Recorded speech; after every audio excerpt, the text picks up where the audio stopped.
Now to a media story about what content should be off limits to reporters. I'd actually like to take a minute to talk about what went on during the last 48 hours. If you're blessedly oblivious and you've just been getting on with your life, great. I'm not going to dwell on it. The fact that what I wore on Monday attracted obnoxious commentary on Twitter, foul, disgusting personal abuse that I wouldn't and couldn't repeat here, it was upsetting. That it then ended up online on some news sites where the photos and the abuse were republished made me angry. That was ABC journalist Lisa Millar, who hit back at trolls, but more controversially, the journalist who had only set out to report the story in the first place. It was a statement of fact that Millar was being abused online, and a journalist wrote a story about it. So why on earth is the journalist the villain here? Particularly considering she was a young cadet journalist who also happens to be a woman herself. Well, the ABC didn't seem to take that into consideration, and its comms boss, Sally Jackson, released this extraordinary media statement shaming her and releasing the reporter's private emails. The ABC regularly receives queries concerning abusive comments being made on social media about presenters and journalists, particularly female ones. Under the guise of concern, these stories are republishing abuse. Now, to be clear, the ABC does not follow this rule. It constantly reports stories about abuse while conveying what that abuse is. That is journalism, reflecting and documenting reality, even if that reality is hard to stomach.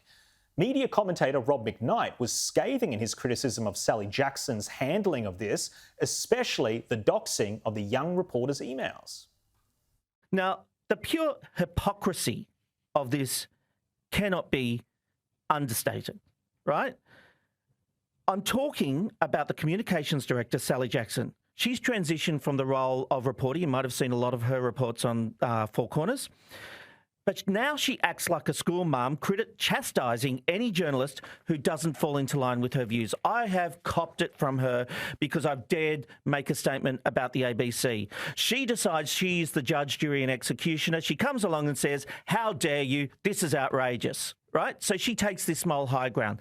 Then she makes the decision to publish correspondence that a journalist had sent her about questions.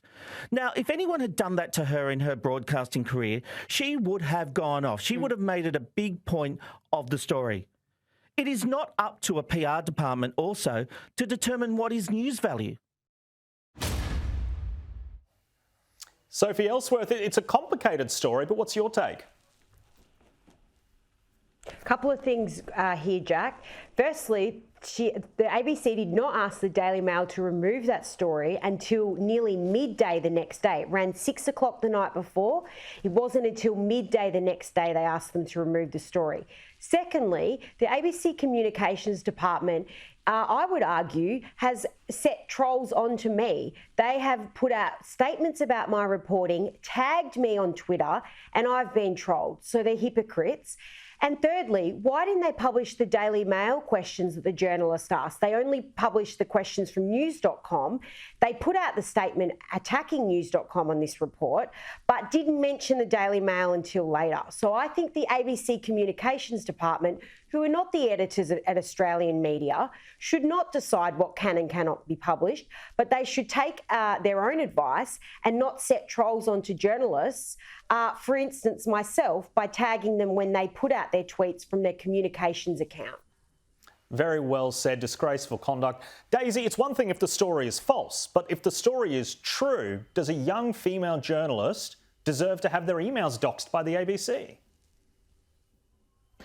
No, I thought this was such a peculiar reaction, but I think we need to look here, as Sophie said, you know, they didn't talk about the Daily Mail article until much later. The first one they jumped on was the news.com.au article, and I think, in my opinion, it was because it was a News Corp outlet that put out the story that possibly incited the ABC to have a go, because you only need to look at Media Watch to realise how much a lot of people at the ABC dislike News Corp, even news.com.au, which is sort of the left-wing arm of News Corp. It's really peculiar. I felt very sorry for that journalist who, given the tenor of the article, thought the abuse that Lisa Millar suffered was horrific and simply wanted to draw attention to how nasty it was. And as I've always said, sunlight is the best disinfectant. Why wouldn't you want to republish that abuse to show the world just how awful and stupid those trolls are on Twitter? It's a ridiculous reaction by the ABC.